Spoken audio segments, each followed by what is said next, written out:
Well, time now for Media Watch. James Creedon's here with us in the studio. Hi there, James. Nora. We'll go back to one of our top stories then, talking about the results from yesterday's local elections here in France. A record result for the far right, not as much as they were hoping for then. Let's take a look at some of the main headlines this morning as France woke up to those results. Indeed, how the press sort of summed it up, or the headlines they come up with. For Le Monde, which is an afternoon paper, France is now, is it a three-party system? They're talking about tripartisme. So from the traditional right-left divide, are we looking at right-left and far right? And the left-leaning Libération spoke as well about three Frances with the three different party leaders there. In other words, from being a fringe party, is the National Front now mainstream, sort of alongside the left and the right parties? Here you have another headline summing that up. The UMP in ahead, en tête, the National Front there in the middle, confirming its rise, and the Socialist Party rather optimistically there, saying resisting any chipping away. Because the Socialists came in third, of course. That's right. So the left-wing paper there optimistically saying that they haven't been sort of annihilated in the elections. Right. And Le Figaro, the right-wing paper, being a little bit more critical, saying that they're décroching. Décroching isn't actually a word. That they're sort of collapsing, I suppose you could say. And for the communist paper, they seem to be agreeing with the right-wing paper. They're actually saying that this is a slap on the wrists for Hollande and Valls. So the communists and the Conservatives agree. There you go. Voting against the elites in Parliament, and people not necessarily agreeing with all of the National Front's policies. That's right. Just quickly, just before we move on, the Aujourd'hui en France is saying really that this is using some tennis lingo. Advantage Sarkozy, he's the man who came out on top of all that.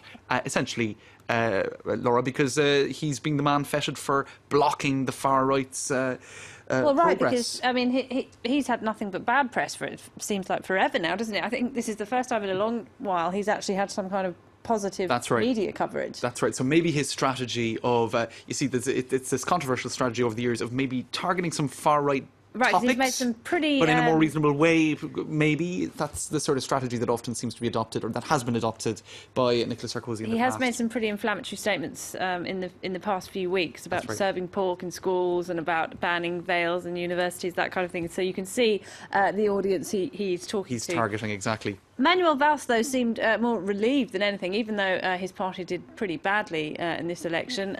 He's coming out saying that, you know, we helped stop Marine Le Pen from getting all the votes. Not alone that, France Info Radio reports that their journalists saw him lighting up a cigar, Laura, in celebration of this. Isn't that is actually optimistic. This isn't actually a real photo, but it has been toasted in the media as sort of a funny thing. Where is the real picture? There is no real photo. Oh, it was a radio rumour. journalist. You see, this is the disadvantage of radio. You don't see the images.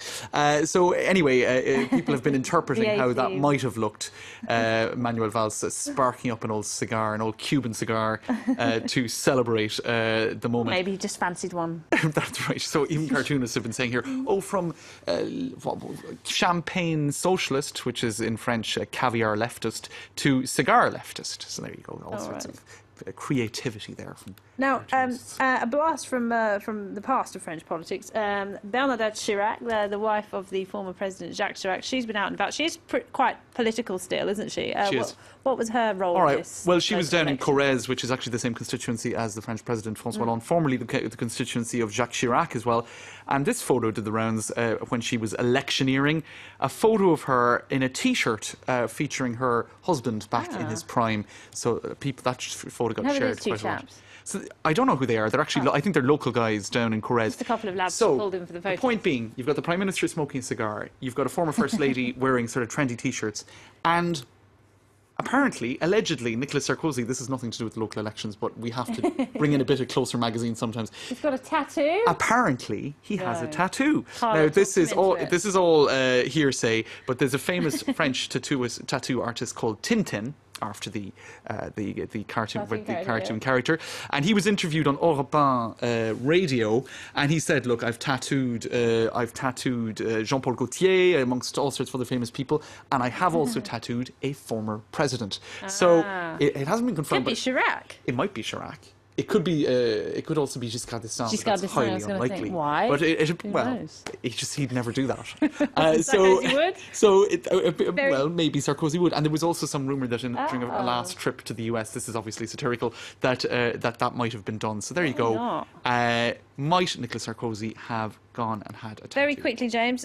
David Cameron, who's campaigning for re-election as the British Prime Minister, he's had a few choice words to say about France. That's right. He mocking the French dream in an article in the Sunday Times. He took what the locals said was an unprovoked swipe at France and its struggling economy, saying that that Labour's Ed Miliband would have the UK go down the route of France's socialist government. Now, as you can imagine, in France, that led to a certain amount of backlash. Mind your own business, says this French woman, Chloe, and take care of your own country. Sincerely, a French citizen who does not care about what you think. Exactly. And then, of course, others saying, well, what about French workers being 20% more productive? You see, it always becomes this big tit for tat then It goes on. and then one person The saying... old enmity. That's right. One person saying the French dream for some French people is leaving the country. And I suppose that is proven by a huge French population in London. So a certain amount of back and forth on... Well, that's actually a tattoo of Nicolas Sarkozy, which is unrelated. That's your tattoo, isn't it? All right, It James. is not. Thank you. Absolutely not. James' selfie from earlier. Thank you very much indeed. Thanks, James Cruden there with MEDIAWATCH. He'll be here with short sleeves tomorrow, I think. To show off the Nicolas Sarkozy tattoo that doesn't exist, I can assure you.